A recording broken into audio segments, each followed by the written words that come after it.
দেখছেন বাংলা বার্তা, সত্য খবর এখন আপনার নাগালে। আমাদের চ্যানেলটি সাবস্ক্রাইব করুন, দেখতে থাকুন, সঙ্গে থাকুন। সমস্ত খ্রিস্টানদেরকে ডাকা হয়, এটা ঠিক যেন ঠিকভাবে মেসেজটা সমাজে ভুল যায়।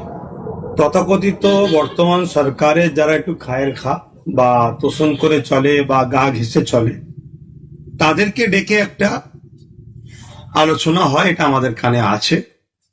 এবং দেয়নি বলবো না, সামান্য যতটুকু ভিক্ষা হিসেবে দেয়, ওই যারা একটু খায়ের খা আছে তাদেরকেই একটু খুশি করে, যাতে করে পরবর্তীতে আবার তারা সরকারের হয়ে একটুখানি সমাজের নিরীহ মানুষকে বুঝিয়ে সরকারের কোলে দেয়। এটাই হচ্ছে ব্যাপার। দ্বিতীয় নম্বর, তাদেরকেও এই বছরে ঠিকভাবে গুরুত্ব দেয়নি, এটা এখন আপনি জানতে চাইছেন। ব্যাপারটা হচ্ছে, যেটা টার্গেট ছিল সেই টার্গেট হয়ে গেছে। টার্গেটটা হচ্ছে এটাই যে মুসলিম সমাজের মানুষকে একটা গোলামির বশত্ব শিকার তৈরি করা। সেই জায়গায় যখন যাকে প্রয়োজন ছিল নেওয়া হয়ে গেছে, গোলামির একটা 90% জায়গাতে পৌঁছে দিয়েছে।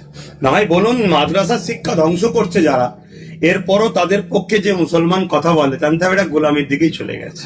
কেন আমি জানি রাজনীতি রাষ্ট্র সেবার জিনিস, সেই জায়গা থেকে বেরিয়ে গিয়ে আমাকে তো মাথায় রাখতে হবে আমার ধর্মীয় প্রতিষ্ঠান এবং ওয়াকাফ সম্পদকে, যেমন কেন্দ্র সরকার আজকে পুরো নিজের আয়ত্ত করতে চাইছে, রাজ্য সরকারও তো বিগত দিনে ওয়াকাফকে কন্ট্রোলে রাখেনি বা লুটে লাইনে বা তার আমলা চামড়া লোটে নেই, এমন তো নয়, করেছে।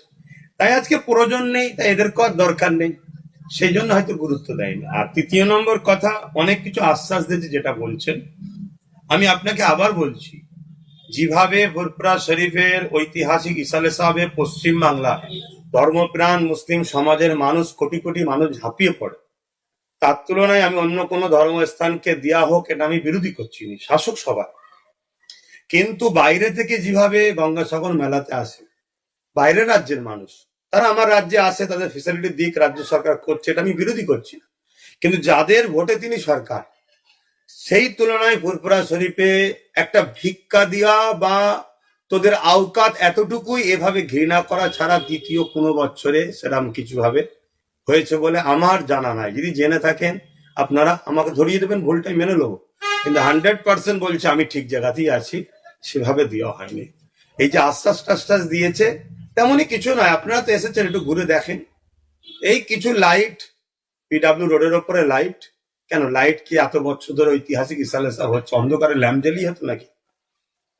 এই তো আমার এখানে যত যা দেখছেন সব আমার নলেজ সিটিতে যা করছি সব আমি নিজে করছি, কোনো সরকারি সহযোগিতা কিছু নেই না। কেন আমার দাদা হুজুরের কোটি কোটি ভালোবাসার মানুষ, যারা আমাদের ভাই, আমার বাবা আব্বা সমতুল্য মুরব্বীরা, তারা আমাদের পাশে দাঁড়ায়। সবাই মিলে আমার পীরের রেখে যাওয়া 1890 সালের যে 91 সালে জলসা প্রোগ্রাম, সেটা সেই দিন থেকে একভাবে চলে আসছে, আমরা নিজেরাই করি। এবারে বললাম কিছু খায়ের খা আছে যারা রাজ্য সরকারের সঙ্গে একটা গলায় গলা মিলিয়ে চলে, তাদেরকে কিছু তোষণ করে, সেরকম কিছু দেয় না। আজকে প্রয়োজন নাই ডাকেন।